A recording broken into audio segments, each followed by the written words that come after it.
I was about to say something real inappropriate. I'm glad. I just looked up and saw the live. Hello, welcome everyone to another episode here on NextOppSocial. As always, I am Rochelle Wright Wilson. I'm joined by Joanne Buford, and today we're going to be talking about productivity strategies for small business owners and entrepreneurs. So, how can you have a productive business? But before we jump into it all, as always, if you're watching with us here, either live or on the replay, please make sure you hit that subscribe button below so you never miss out on an interview, a live, or any of the incredible discussions we have here at NextOppSocial. So diving in, I want to start off a little bit here first before we even get into it, clarifying the idea. And we literally just talked about this like 4 seconds ago. Little bit about clarifying the idea of productivity and offer the idea that while we're not necessarily today talking about being busy, productivity and busyness are not interchangeable. They're not interchangeable words. And in fact, I would argue that there might be a lot of entrepreneurs even watching and listening today that are extremely busy and at the end of the day are feeling sometimes even more defeated than accomplished. And if that's you, this is an important episode to listen to because busyness does not equal productivity. Just being busy does not necessarily mean you are being productive. If your day is slammed with work over and over and over again, and you don't feel like the needle is moving, then I would argue that your actual productivity is suffering. Your thoughts, Juwan?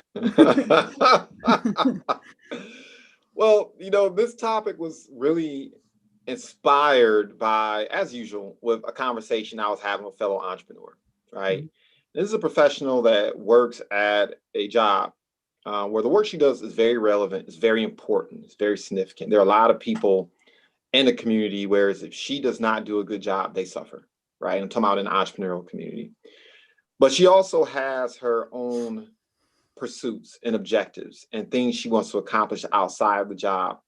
And one of her primary goals is financial independence, right?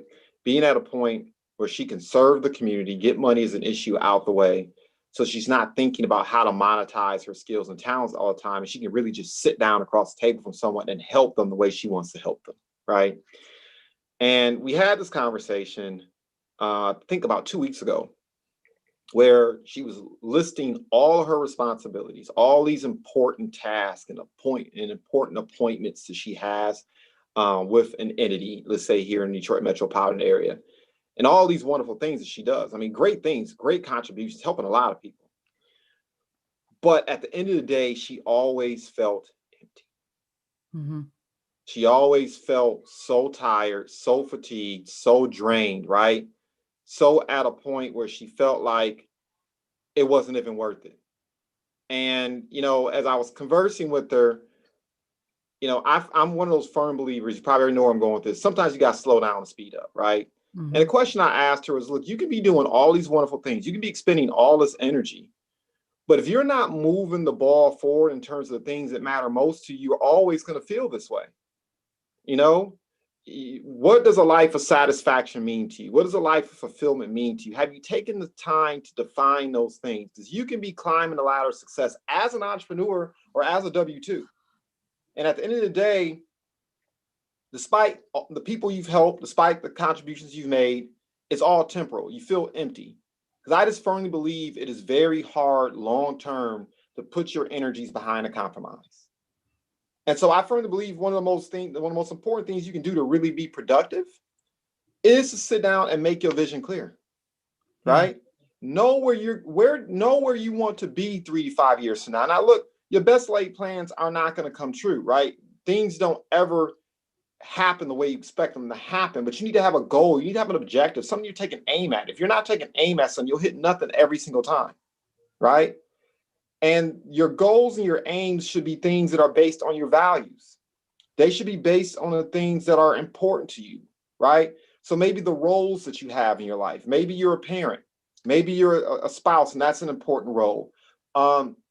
Maybe you're the director of an organization, and in your role, you want to have a certain impact in the community. Maybe you're an educator, and there's something that you really want to take aim at in terms of helping your students or those who are underneath your teaching to get to a certain place. Whatever those things are for you, I just firmly believe until you define those things, you're just going to be expending energy, almost like a light bulb, right? A light bulb, you turn it on, the energy goes everywhere. It's cool because it lightens the room very well. But when you take the same energy and you apply it to a laser and you point the laser at something, you know something's going to change, something's going to move, right? Something's going to happen. You want to think about your energies the exact same way. And what I find time and time again with individuals who are working like crazy, busy as all get out, and doing good work is that if you're not moving the ball forward towards the things that really matter most to you, the things that really excite you, that bring you joy and fulfillment, then you're always going to feel this way. And I think this is also true for those entrepreneurs who have organizations, for those entrepreneurs who actually have teams that you work with. There's got to be a vision. There's got to be a goal. I almost apply it to like sports, right? Mm-hmm. If you have a football team or a basketball team or any type of competitive endeavor, you need everyone to be on the same page.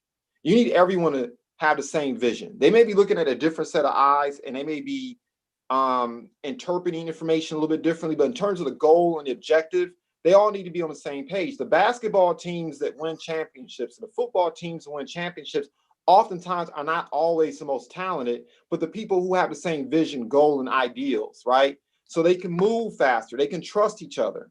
They know that, okay, I may have a disagreement with you, or you may be doing something a different way, but I know the end goal is what we're taking aim at, right? And so this is even important on a macro level. If your organization is stagnant, if your team is stagnant, sometimes it's important to literally look at the people you work with and ask, what's our vision? What's our goal? And if they can't articulate it back to you, that's a problem. Because that means their energies, their thoughts, their endeavors, the activities they're involved in are dispersed. They're not focused, right?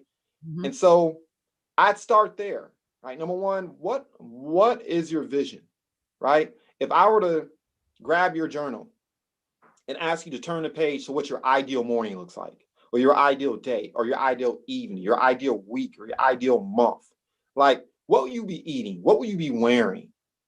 Who will you be talking to? How much time will you be spending with your family? And what room in your house will you be spending time with your family in? I mean, these things need to be vivid, clear as day, right? Let's say your goal, for example, is to make it to a TED Talk because you have a message that you want the world to know, right? You should have step-by-step how you're going to get to that TED Talk, how you're going to make your way to that stage.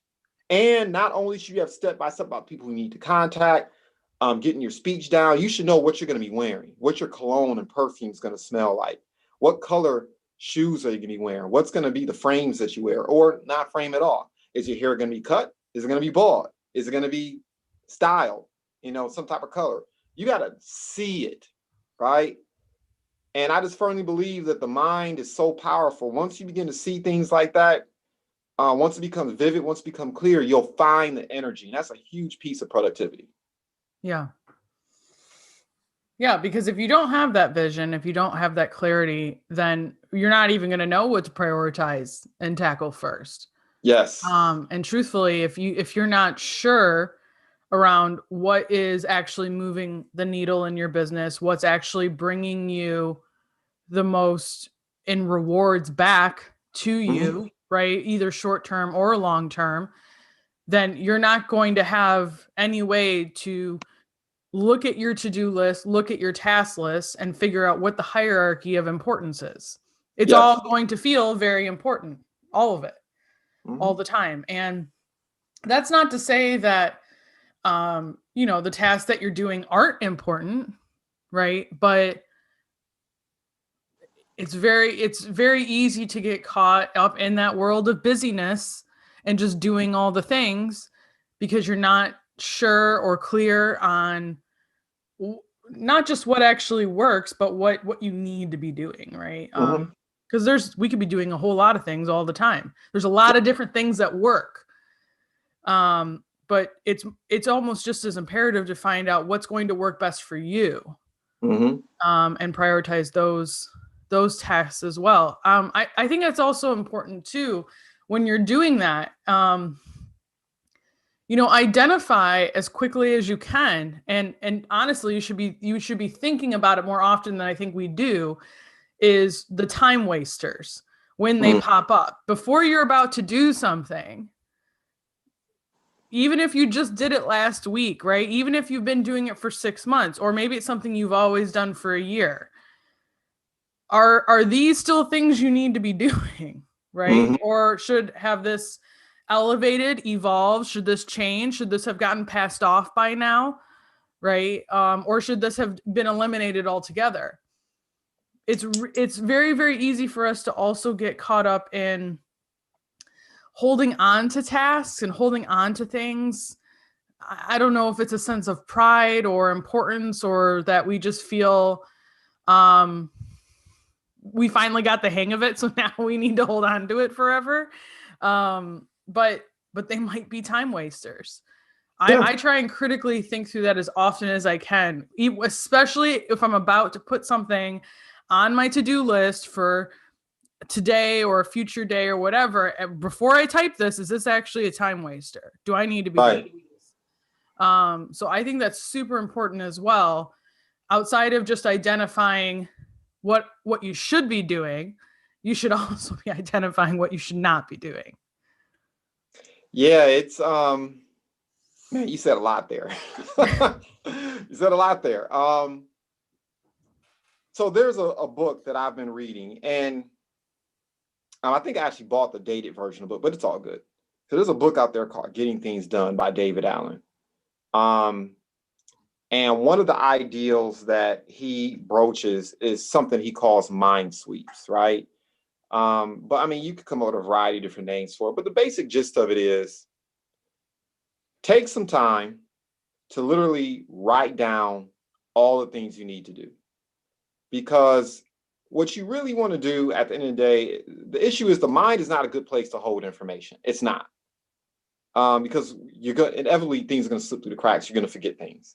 Mm-hmm. You really want to use your mind to make decisions, not necessarily hold voluminous amounts of information that can't be executed on right away, right? You want to be a decision maker. So write down all the things that you need to do. Write down all the projects. Just put it on paper. It doesn't have to go in any kind of order of importance or urgency. Just write down all the things that are occupying your mind in terms of your to-do list over the next month, the next day, week, whatever is easiest for you. And then what you do is you look at that list and you categorize those lists. There are certain things on that list that are going to be important. And I think about the Franklin Covey system, right? Where they say the important things are the things that move the ball forward, right? There are things you can do today that have to happen. You may need to buy a shredder. Important, but that's not going to revolutionize your business probably, right? There may be some emails that need to happen. Those things may need to happen, but if some of those emails aren't going to revolutionize your business, they're not important. They just need to happen, right? There are things that are urgent that need to transpire. You need to follow up and form a task for a client. But there are important things that if you accomplish those things, they will really change your business, right? Look at that list and do that for yourself. Then look at the list of things that are urgent, things that have to happen, right? You got to return that phone call. You got to be responsive to your clients. You got to be responsive to your team. A bill or something needs to be paid. These are urgent things. They got to happen, right? And then there are things that you have on your list once you've done this that if they happen, great. If they don't, that's fine just as well, right? But you want to get these things out of your mind and on paper. And then you want to dissect that list and then put the important things and the urgent things right in front of your face. Now, I'm not myopic when it comes to specific tools. I'm a Franklin Planner guy, okay? For me, it's easier when I write things down. That's how my mind works. But I know some people, they hate that. That's just not going to work for them. But you use whatever tool works best for you, right? But make sure those things are sitting right there in front of you. So that way you can prioritize and spend your time accordingly, right? That's something that I think about a lot, right? I remember reading this article about jobs and even for a while, Zuckerberg and even Warren Buffett, right? People were kind of joking for a while about how they used to wear the same thing. Buffett used to wear the same jacket to every interview, right? Jobs and Zuckerberg, they're not necessarily, they're not, you're not going to go to them to look for style trends, right? And you have certain personalities in Silicon Valley where, they wear the same thing every single day. And people will laugh and make fun of them. But when you think about it, there's genius there, right? They don't want their minds occupied with that decision. So they remove that decision off the table so they can focus their decision making on the things that matter most. That's what this is all about. Like getting to the point where you're not utilizing your mind to hold on to things or remember things or not getting done, but you want to have a system in place where you're just making decisions. And Malcolm Gladwell talks about this in his book, Blink, right? Mm-hmm. When you do this and when you know what your vision and your goals, what are you taking aim at, you can make blink decisions. You don't need to wait 2 and 3 days and make a decision. It should only take 5 seconds if you have your goals, your vision clear, and you know what's urgent, what's important. Mm-hmm. So as I was listening to you, that's one of the exercises that I immediately thought about, right? Cynthia Kersey's book, Unstoppable, has another exercise that talks about this, right? In her book, there's a couple business owners that talk about how on the weekends, right? They just sit down and they write down all the things that went well, all the things that went bad. They write down all the ideals that came to mind, right? They inventory all the ideals that came to mind, which means they're writing it down somewhere. So you need to have a journal, something that you're recording this information. And they look at that data, and the following week, they may have 20 things on there, but they only decide I'm only going to execute on 2. What are the 2 most important things I'm going to execute on? And they eat the frog. They get those 2 things done first before anything else, right? That's another exercise that I think would serve people well when they're dealing with that challenge you just laid out. I'll give you one more exercise I think is very useful. Tim Ferriss, Tools of Titans, right? There's an exercise where he says in the morning you should write down, you should ask yourself, what are the most important things I can do today to make it a masterpiece? What are the most important things? What are the 3 top things I can do today where if I accomplish these things today, it would make a difference in my life, in my business, whatever those roles and values are the most important to you. What are those top 3 things, right? And if you're like me, I have several roles, right? Just to be transparent, right? I think about my role as a father. I think about my role as a leader of 3 different organizations. I think about my role as someone who participates in other organizations, what my roles are there. And for me, it's important to write down the top 3 things I'm going to do in each one of those roles every single day, but there's not enough time. So maybe I only pick one item out of each thing, one thing, just one, small, big, doesn't matter. As long as I do it, it moves the ball forward, right? For those individuals who are managing multiple endeavors, right? Get an idea what that looks like. So he says, write down those, and then at the end of the day, and it's something I did last night. I'm looking at my journal now, right? What are the 3 things that went well? That went fantastic. The 3 things that you did where it did move the ball forward. And then write down the 3 things that sucked, to be transparent, the things that did not go well, the things that you did not get done, the things that, if you'd have improved at this, stuff would have went a lot better, right? Mm-hmm. To focus you on what it is that you need to learn and give you a framework of thinking in terms, okay, these are the things that are important that have to get done tomorrow. Like any variation, those exercises, man, I could think of several business owners right now where I wish I could just take them, sit them down, and literally put like in the Matrix, they put the thing in your brain, you automatically downloaded it. Mm-hmm. I would have them download those exercises. Yeah. Yeah, I think another thing to do once you've done that, because it is so, especially as entrepreneurs, your brain is wired to just be coming up with ideas, whether that's for what you're already doing or new ideas.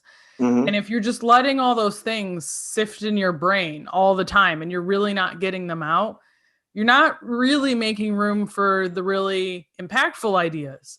You're not making space for yourself to critically think about those initial ideas and go deeper, mm-hmm. right? Which is what you absolutely need. You need that to get to the good part of it all. But the other thing about brain dumping and doing all of that to not only identify, oh, okay, here's what I actually can see is important. Here's what I can see that needs to get done. Is on the flip side as well, is identifying not exactly the time wasters, but the things that The next thing you should be doing is looking at them of what are things that have to get done, but you don't have to do. Mm-hmm. Right? That is another big part of your productivity. Your productivity is also your ability to delegate. Your productivity also lies in your ability to outsource. Your productivity also lies in your ability to automate, right? Mm-hmm. Whether that's software or people or whatever, right? There are different options and ways to delegate, outsource, and automate. But if you're not identifying the things that can be done without you, right? Meaning, not meaning that you're not going to do anything, right? You might have to set it up or start the initial thing or do a little bit of training for someone so that they can take it over, right? But if you're looking at your list and all of these things you see are like, nope, I have to do them all. Well, then that's a new conversation you need to have with yourself around what are you doing? Yeah. Right? Because how are you going to be able to scale, grow, and quite honestly, just be more productive down the line if all of it is based on your ability to show up and be present and do it? You need to be building towards something that I don't necessarily think it needs to run without you per se, but it needs to run in conjunction with you, right? So in that same list, if you identify those two big tasks, right? And those two big tasks might be things that you do have to do most of that. Well, look at what else is on that list or what's within those two tasks. What can you outsource and delegate? Because quite honestly, if you find the right tools, systems, or people to help you with that, you're going to get to that outcome even faster. Mm-hmm. Yeah, I know what some of the do-it-yourselfers are thinking right now, right? It's this thing that we're taught. Oh, I'm guilty of this all day. I'm guilty of being like, it's fine, I'll do it. I can do it faster. I'll just do it Yep. myself. Or I don't have the income to outsource this right now, so I'm just going to do it. Don't worry about it. I can speak to this because I'm guilty of it. Yeah, it's one of those things. Yeah, I mean, if I want it done right, I can do it myself. That's another one, right? And look, it's antithetical to running a successful business, right? At the end of the day, I think about building a business like I think about an asset. An asset is something that produces revenues, whether you have your hands at the wheel or not, right? And at the end of the day, it's not about if I want something done right, I got to do it myself. It's not about perfection, right? Sometimes you got to ask yourself, just what are you really gifted at? What are you really skilled at? Where's your power at? Because that's where you need to be spending your time, you know, and the more things you're doing outside of that, the less value you're getting, even if you are good at it. Because look, as an entrepreneur, a lot of us that are entrepreneurs, this is not get it twisted too. I mean, we try to make entrepreneurship seem simplistic, but you got to be pretty talented. I know a lot of talented individuals, which means the conundrum is you can do a lot of different things. You know how to do a lot of different things. You don't quote unquote need someone to do those things. It's not about need those. It's about what's profitable and productive, right? I know personally, I like the prospect. I like to make phone calls. I like engaging people, developing relationships. I like doing these things. I'm good at it. I love cold calling. I'm probably that 0.001% of people who I actually enjoy picking up the phone and getting hung up on and spitting and yelling and all the stuff that goes along with cold call. I get a kick out of it. It's entertaining to me, right? Dealing with people. But at the end of the day, I know what my real strength is. My real strength is 20 years of sales experience, understanding psychology of how to onboard people, how to create happy clients, and how to acquire referrals and utilize the onboarding and client acquisition process to build your business, right? I know that at the end of the day, let's say I need to hire someone, and I'm not just thinking about something about somebody else right now, right? Somebody whom I would say, look, I know it may cost you $15 an hour. Let's say you hired 4 people, that's $60. You have them work 4 hours, that's $240, right? To have them do that per day to make those phone calls. But here's the thing, if you're closing at a 30% tick or above, and 30% is good, by the way, don't listen to these gurus talking about you got to close every. No, you don't. Look, if you're closing at 30%, people go to the Hall of Fame in baseball and basketball closing at 30%. If you're closing at 30%, trust me, your Hall of Fame, you'll have a very lucrative occupation, whatever it is you do. But in respect, if you know you're closing at 30% and above, it makes way more sense to hire someone to do that other work, right? So you can focus on being a closer.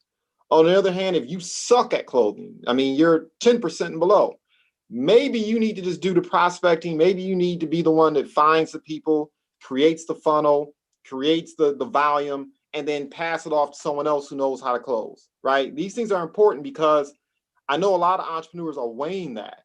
You know, trust me, in this scenario where I'm the closer and I know I'm a good closer, I'll pay 240 to earn 1,000. Right? So if I'm paying 240 that day and they put 10 good prospects in front of me and 3 yeses turn to $1,000, that's the math you have to do in your head, right? So for those individuals who are saying, well, I want to do it all myself and I can't find the right people, they won't do it this particular way or in this particular fashion, ask yourself, how much is that decision costing you? Yeah. Because there's an expense not to delegate too. And I don't think people quantify that expense enough. Because if you really sat down and quantified how much your time is worth, trust me, you'll quickly discern what you should be delegating and what you should be retaining in terms of responsibilities yourself and your business. I think that's so absolutely important. You know, something else that I thought about too was this ideal of people getting caught up in the newest tool, the newest portal, the newest electronic, digital, blah, blah, blah, blah, blah, to increase more productivity. And look, I'm not myopic. I think there are different tools for everybody. We all kind of work differently, right? But something that I have learned to kind of warn people against is don't adopt a productivity tool that forces you to completely change your habits. Yeah. Right? I remember for a while I was utilizing Apple products, right? I'm talking through an iPad now. I learned to become very efficient and very effective utilizing Apple products and utilizing my iPad. And when I was forced to buy, well, not forced, but when I decided to buy a non-Apple tablet, it was like a shit show, right? Because I'm accustomed to speed and efficiency. I'm accustomed to hitting the button, knowing exactly everything's I type and do whatever I need to do. It's easy. And I had to learn an entire new system, different apps, right? Different processes. And it literally slowed me down. And it was shocking. I was like, wow, just acquiring a different product. It's the same thing, right? If you're like me, you're old school, you're accustomed to writing things down in journals and in Franklin planners and all that fun stuff, find more efficient ways to do that. I would not say try to adopt every new gadget, wizard, this, that, and other, because it's just not the way you do things, right? If you are a tech person and you love technology, utilizing calendars and these different notes programs and software programs you can put on your computer for notifications, things like that, that's great. Find tools like that, but don't adopt tools that are going to completely and utterly just wholesale reshape your modus operandus. Because man, you'll find yourself in a situation where you invested these monies in these tools and you're not using them, which is a time suck and a money suck. Right. And then you'll find yourself frustrated as all get out. Right? So that's something I think about a lot too. Is I'm seeing this proliferation of productivity apps and productivity software. Absolutely. I think about I'm like I love a good productivity tool. But I've had to think about this critically myself too. Like, for example, there are incredible apps and software that are just cloud-based, internet-based, whatever, to help you edit videos and really just, make a basic video and do some really and make it really easy to do editing. And now look, bam, you've got this great video and you saved all this money and whatever. But the truth of the matter is that if your heart's not into video editing at all, right? Or if you're not going to be able to, if you still don't have the time or the the will, that you're still having to learn a new skill with these productivity tools. There's Yes. still a learning curve with all of them, right? So if that's not on, you need to consider that too, that with this software, with these tools, with these whatever, comes the time of taking to learn them. Yep. Comes the time of taking to, figure out how to use them to the best of your ability. Do you have that time, or is that time better spent doing something else and still just passing this along to someone? Because yeah, that $20 a month app that you don't use for 6 months, you could have outsourced and used that same money, maybe a little more money, but use that money to pay someone to do it in a week. Yep. So I think that's really, really important.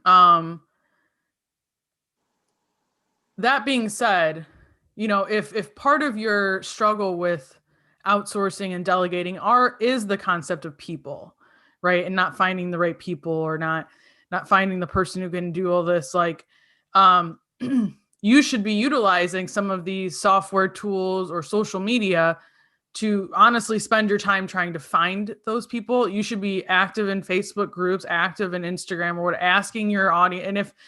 And if your circle doesn't know, then you need to expand your circle too, right? That's another thing. But really focusing on what are the core things that are going to, there are some tools that I use that I've used for years and years and years and years. And there are quote unquote better tools, or more efficient, faster, or more vast programs that, yeah, sure, I could do more on, but that doesn't necessarily mean that I should be jumping ship. Like an example is like, I use a tool called Trello to help me with organizing and list building and keeping track of information for myself and my clients. Well, there's also things like Notion and ClickUp, which are newer, fancier, and bigger, right? But what happened is when I tried to dive into ClickUp, it wasn't that I couldn't figure it out. It was just like, oh, this is almost too big. I don't need, this is going to distract me from what I need to do. Sometimes you don't need the biggest, shiniest, best thing. You just need the thing that gets it done. Oh yeah. Oh yeah. I'm thinking about several programs I've invested in over this past year, and they weren't huge investments. But like you said, I didn't anticipate all the new skills I would have to learn to utilize. I was like, my goodness, no, this ain't gonna work. It's just something I caution people about, because I talk to a lot of entrepreneurs, and they're buying all these wholesale programs, things that's going to revolutionize their life, and then what they do is they create another problem. The use of your calendar. This is something I've become a stickler about, right? The only things that should go in your calendar are things that have a time frame attached to them, right? And I'll give you a case in point. For me, something I had to learn personally the hard way is I have things that have a time stamp attached to them, meaning they got to get done a certain period of time, or it's taking place at a certain time. But I used to use notifications on some of my calendars to notify me of things I want to get done, but it wasn't no time frame. There wasn't anything attached to it. And so what ends up happening is the things that have time commitments, the things that have to take place at a certain time, take priority. Those notifications were just accumulating, right? They want 5 notifications, day 6, 25 notifications, and none of it was getting done. And it became a distraction. It was bothering me, because I'm looking up at the notifications every single day, reminding me these are tasks I did not get done, while I'm going through my calendar, and it's deflating, right? And that's something I would encourage individuals to do as well. Like with your calendar, put things, once again, if it doesn't have a time frame attached to it, doesn't need to be a certain time, that's the only thing that should really go on your calendar. These other tasks should really go in a separate section, right? So you're not feeling deflated at the end of the day, feeling distracted, feeling disgusted with yourself because these things are accumulating. You need to do that mind sweep thing I talked about. Look at those things, prioritize what needs to happen today versus what can be put off, and what can be put off gets put off, right? And identify those things that are urgent. It was just something that I became a real stickler about, and I had to get that in.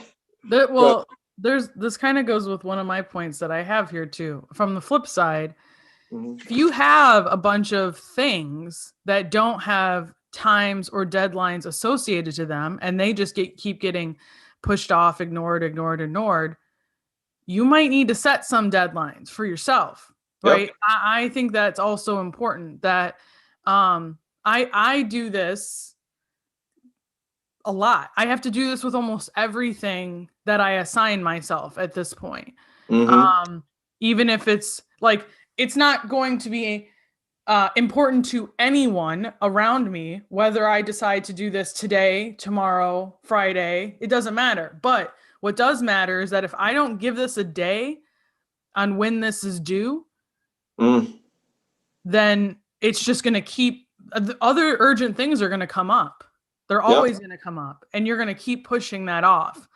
So, and it's still even very easy to assign something that's not super important to a day and then still push it off to another day. That's another terrible cycle you can get into as well. But I think it's important to give yourself, especially if you go from the very beginning of what we talked about, right? We're talking about prioritizing and tackling important tasks first, whatnot.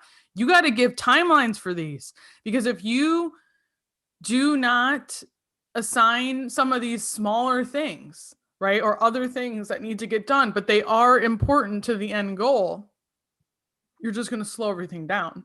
Mm-hmm. So, setting deadlines for yourself in the same way that you'd be setting up a meeting with someone else, in the same way that if you have client deadlines, you know, some of my, I do a lot of my work very quickly.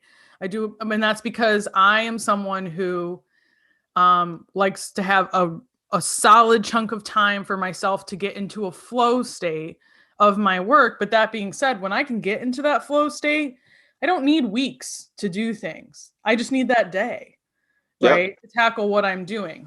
And for this reason, my expectations or client expectations are pretty quick, right?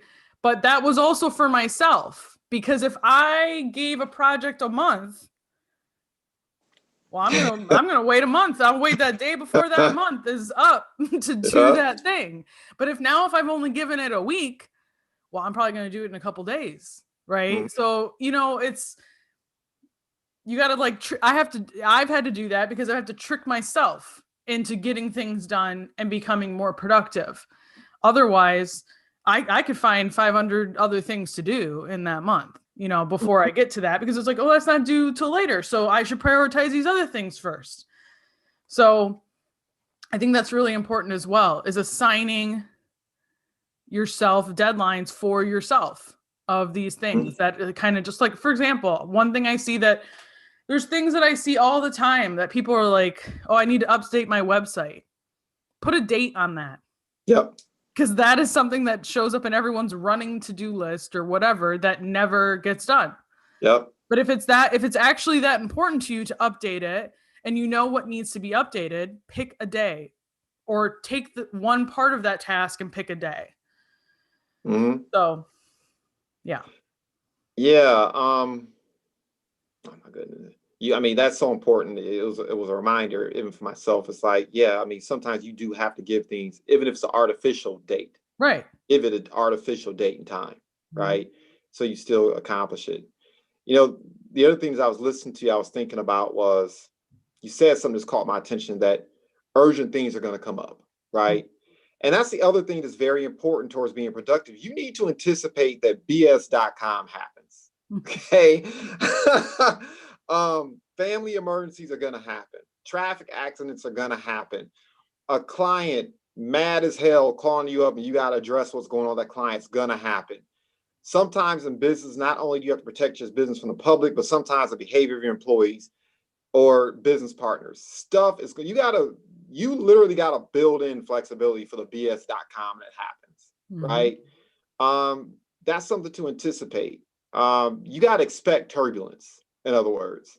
I was listening to this talk by Les Brown. It's one of my favorite talks that he gives, but he talks about this ideal turbulence, that when you're trying to level up, the thinking, the behaviors, the attitudes, and the actions that you take create an appointment, right? And that's where you're at right now.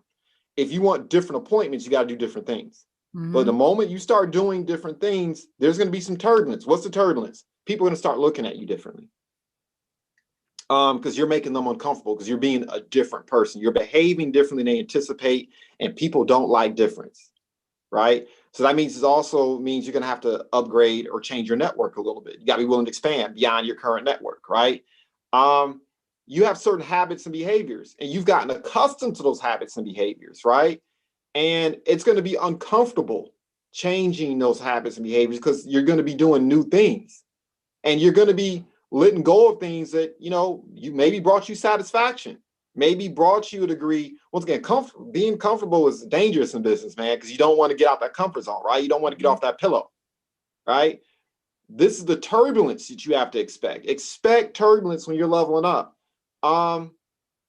Expect that certain, even sleeping habits, diet, things like that, right? That's turbulence. That's turbulence. I'm in the middle now of adopting a combination between the keto diet and a couple other things, right? And it was hell breaking loose some bread. I mean, it hurt. It hurt not eating bread. I mean, and my humble opinion, I'm not telling anybody what they should eat, not eat. Is look, you do your own thing. But in my mind, I know bread isn't good for me, right? Particular breads are really bad for you, but it didn't matter. I would walk by the loaf of bread that was still sitting in the refrigerator, and my stomach would curl up into a ball because I wasn't eating it, right? That's what it's going to feel like, right? And you have to expect those type of turbulences and those type of disruptions in your life. Be flexible and make time to make those adjustments. If you're one of those individuals where every 2 to 3 weeks or every month you're being blindsided by something you didn't expect was coming and threw off your schedule and threw off everything, that's because you didn't expect turbulence. Yeah. You should expect it. You should be ready for it. Know that it's coming for you if you decide that you want to level up, right? At any stage of business that you're in. It's going to happen. So that piece I think is really important. And, once again, I'm not about dictating or telling people what to do. I think everyone's different. They have their own modus operandi. But I know for me personally, the whole diet piece is so absolutely important. Just the energy I have. I remember a physician that I talked to told me, eating is the thing that kills you the quickest, what you eat, but also can extend your life. It can do both. And diet is important, man. If you're eating pizza every single day, eventually you're going to feel like a pizza. I remember even as a kid when I remember McDonald's fry. It was a fry that was sitting in my parents' car. It was a back seat on driver's side, and I knew I should have threw that fry out. But I was a kid. I was curious. I wanted to know what would happen with that fry if I left it there. Right? I'm thinking maybe an animal come and eat it. Maybe it deteriorates. In science class, you're thinking microbes will get it. And I remember 2 weeks later, that fry was still there, and it looked the same. Yeah. I remember as a kid, I was like, "That's not food." That's not, if you're putting things like that in your body, know that there's going to be a negative impact as a result. Diet is so absolutely important. It's the thing that your body does that takes more energy than anything else, consuming food. And just think about that for a moment. Look at the things you're eating and ask yourself, how difficult is it going to be for my body to break this down? And let your common sense tell you, right? And look, you'll know and you'll feel the difference. The other thing that we don't talk about enough is sleep and rest. And for one, I was one of those straight up road dogs. I was like, look, I'm gonna get up at 5 and I'm gonna burn till 12. Like for me, it was a badge of honor. I'm not gonna get tired. I'm not gonna get sleepy. I'm not gonna press pause. I'm gonna outwork my competition. I'm about to kick ass and take names today. No. Okay. For me personally, what I've learned is go hard for 3-4 hours, give your mind a break. Yep. Give yourself a break, even if it's 15, 20 minutes. Do something silly, something different. Take a break. For me, I don't watch a lot of television. I don't watch a lot of stuff like that. I just don't.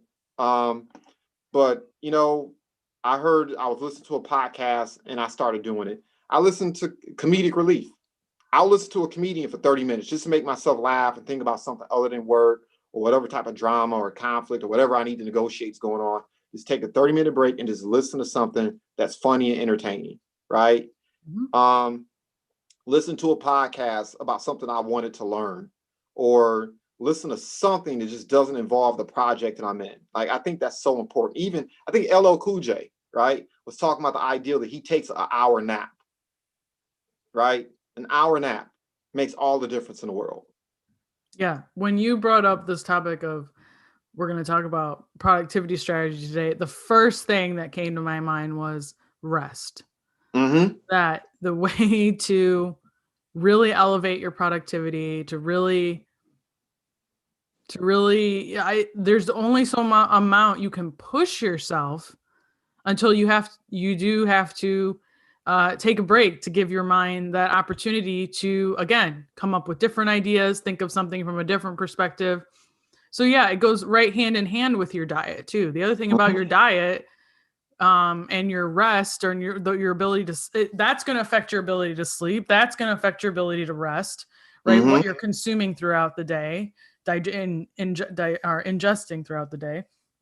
But also it affects your mind. If you're not focusing on drinking enough water and now you're running around dehydrated with headaches, how are you expecting yourself to be presenting yourself in the best way? I think about myself as when my whole life was being a musician, and something that maybe you don't initially think of as a musician is all the other physical aspects that it takes to be a musician. But I have a lactose problem. If I'm eating cheese or dairy, my hands are now swelling up. Yep. My hands are now swelling up. That's going to affect my ability to play the piano. It's going to affect my ability of dexterity and speed, right? Or if I'm not drinking enough water to keep my hands from swelling up from dehydration, right? If I'm not resting enough, there's this phenomenon that my piano students it blows their mind whenever they're getting stuck on a passage or stuck on practicing. Like, my suggestion is not to push through, it's to go do something else, take rest, right? Do it tomorrow. Sometimes even go sleep, and then you wake up and magically it works. It's because you have to also sit with that information. And that goes the same in business. You have to kind of let things settle for a second too. And if you're not resting properly, if you're not sleeping well, resting doesn't mean sitting in front of the TV for 3 hours. That's not really rest. Yep. But if you're not, taking care of yourself in that way, not just your physical self suffers, but your business will suffer. Your productivity will suffer. Yep. Yeah. There's an article out there. I think it's on MSN that I read a number of years ago, and I post it every now and again. I think I just recently posted it on LinkedIn. But anecdotally, your brain works like a muscle. It's not a muscle, but it works like a muscle, right? It's the organ in your body that needs more blood than anything else. And look, know that as entrepreneurs, because we're not throwing a ball or a rock, because we're not running a mile in 6 minutes, it's you fail to realize that when you are thinking and solving problems, that muscle, anecdotally speaking, behind your eyes is using up a lot of energy. It really is.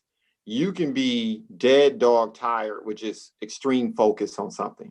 And you have to remember that. And your brain likes two things. It likes rest. Yeah. Yeah, your brain likes rest. And it does like proper food and nutrition as well, right? Think about it like that if you're struggling with this, right?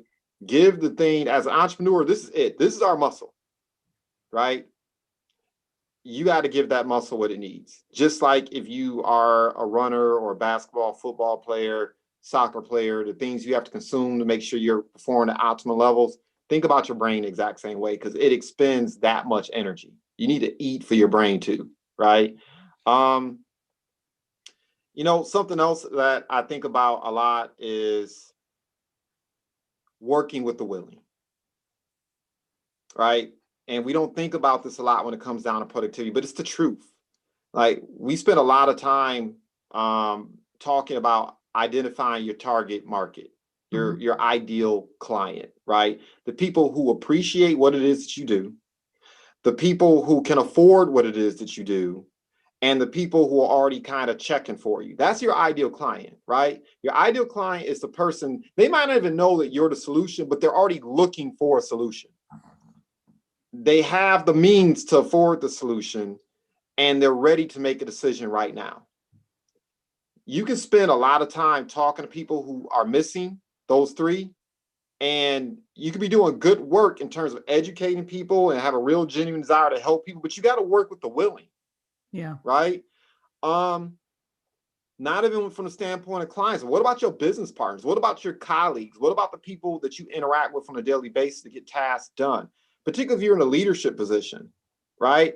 And you got to be careful with this because, leaders can get ahead of themselves and get the big head and think they're the ish, right? And they're really not serving people correctly. But there's a flip side to that. You also have to be serving people who appreciate you and what you bring to the table. Right? There's a quote out there that the teacher will appear when the student is ready. If you are trying to lead people, if you're trying to guide people, if you're trying to coach people, and the student isn't ready, that's soul sucking. Where you're pouring yourself in the clients and you're pouring yourself in the people, and they're not taking action. Sometimes you just got to go out and find better people to serve. Mm-hmm. Right? That's also a part of being productive as well. Evaluate the people who are around you. And once again, whether they appreciate what you're bringing to the table and whether or not they value your opinion, your perspective, your energy, your sinew when you give it to them. If you find that people are arriving late, it's time to replace them. Right? You're giving good presentations, people are nodding their head. That's great. That's fantastic. And you say, you lean in, and they say, well, I got to wait a week. Well, chances are those are the people who like to wait until the engine light is going off in their car, the muffler is falling off, and a gasket has finally bust before they finally decide this car is breaking down. You got to get those people out your life, right? You got to be around decision makers. You got to be around people who like to get things done, right? Who are about getting results. That's important. And I find this particularly when I'm working with creatives. And I'm working with people who are kind of working that type of space. They tend to be very cordial and welcoming to everybody, and it's always kumbaya. But look, that's good. That's great. Remember this, if you're listening to this, chances are you're running a business where the objective is to be profitable. Mm-hmm. And you got to have some results-oriented people around you, and you got to know who your target market is. That's very important. Yeah. And if they're not around you, rest assured, those people are out there. You will find them. We promise. Yes. There are plenty of people out there who are ready to level up with you. Yes. Parting thoughts. There is a client that I love working with. I love working with this person. And the reason why I love working with them is because they make me dispensable. And I might sound crazy, right? But see where I'm going here with this. They make me dispensable because when I recommend something, they just go and do it. Mm-hmm. They don't have to come back, and we don't have to have 4 and 5 discussions about a recommendation. If the recommendation makes sense, I tell people, eat the fruit, spit out the seed, eat the fruit, execute, come back to me. That person immediately takes action, right? On anything that makes sense. Do that. That's one of my party rules, right? Stop this ideating. If something makes sense, if something lines up with your goals and objectives, sometimes there's a cost if you do, and there's a cost if you don't. Sometimes the cost if you don't is greater than the cost if you do, right? Take action and make your objectives, make your vision, make the things you've prioritized omnipresent, meaning it should be in your journal, in your planner, in your phone, in your computer, in your iPad, tablet. Everywhere you look, you should be surrounded by your goals and objectives. Because once again, let me tell you, the BS.com is coming for you. It's coming. And you need to have your objectives and your goals and the things around you so when the BS.com presents itself, your goals are so big, your objectives are so big, the things you want to accomplish are so big that the BS.com gets real small, right? That would be my parting thoughts. I agree. I agree with that. I think that productivity um, is not a series of hacks and tips and whatever. That's not how that works. You need to look at what I really appreciate about this conversation we just had is the holistic approach that I think just gets overlooked too much about productivity in general. So you really need to look at it on a more macro level as opposed to a micro level, especially if you're finding yourself spinning your wheels, getting nowhere, just getting burnout, feeling defeated, right? You need to take a much larger look at what your productivity is in general. But on that note, we will be back with you all next week. Again, make sure to subscribe. Leave your productivity tips below. Leave, what works for you. What have you done that to help you be more successful and productive as opposed to busy in business? And share this. Share this with your entrepreneurial friends that are maybe struggling with that as well. On that note, we